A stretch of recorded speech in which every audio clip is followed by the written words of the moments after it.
When we have a wide complex tachycardia, there are a few different possibilities. The main and the most important cause is ventricular tachycardia, most often monomorphic ventricular tachycardia.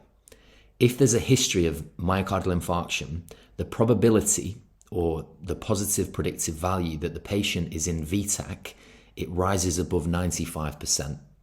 Even in the emergency department, of all of the wide complex tachycardias that come in, VTAC would represent 80 to 90% of these cases. So when you see a wide complex tachycardia, you have to think it's VTAC until proven otherwise. But there are some other causes of wide complex tachycardias, as you can see there. So we've got SVTs conducted with aberrancy, which normally means bundle branch block, or we've also got SVTs conducted with an accessory pathway. And there's also hyperkalemia, sodium channel blockers, and cocaine use, and that really falls under the net of ventricular tachycardia. Now, looking at the ECG, it's much easier to confirm and say, yes, this is ventricular tachycardia than the other way around. The first sign is unrelated atrial and ventricular activity, which is called AV dissociation. It's a lot easier to recognize AV dissociation than association. You can try and confirm AV dissociation with P waves, but it's very difficult. And that's because certain elements of the QRS will resemble the P waves. When you're doing it, it's good to compare synchronous deflections. So for example, V1, V2, V3, and make sure that the deflection is present in each of the leads. The other issue when looking at the P waves is that actually you can have retrograde conduction in VTAC, where the ventricles actually conduct an impulse back up towards the atria, sometimes with one-to-one conduction. So a more reliable method is to find fusion complexes and capture beats. Even in the case of ventricular tachycardia, sometimes you might get a perfectly timed beat that manages to conduct from the atria down the his Purkinje system and depolarize some or all of the ventricles. On the ECG, we'll see that the wide complex rhythm is interrupted by a supraventricular beat that successfully depolarizes the ventricles. So we'll see a narrow complex that stands apart from the other complexes.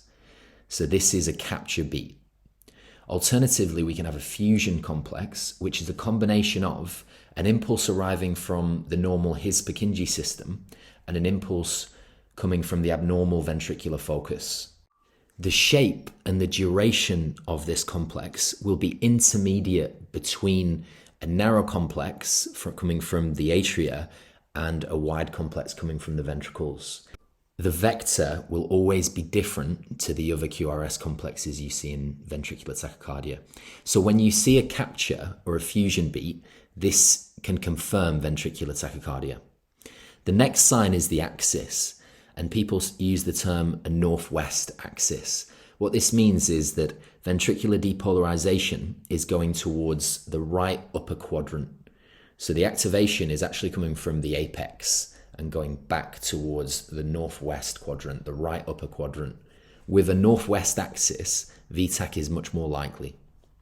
When it comes to QRS width, bundle branch blocks, as we know, can produce wide complexes, but they typically aren't as wide as the complexes that we'll see in VTAC. So the general rule is that greater than 160 milliseconds is usually the width at which we say VTAC is the most probable diagnosis.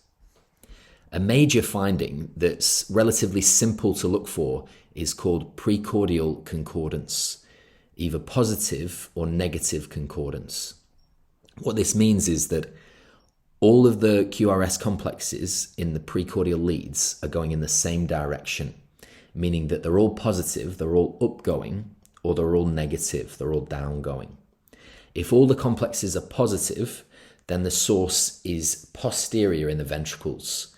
Conversely, if they're all negative, it implies that the source is within the apex. Some clinicians call this looking for an RS complex, so a positive-negative complex. If not present, then it implies concordance. It's really the same thing that we've been saying. If you think about it, if you have at least one complex with a part that's positive and a part that's negative, then by definition you can't have concordance.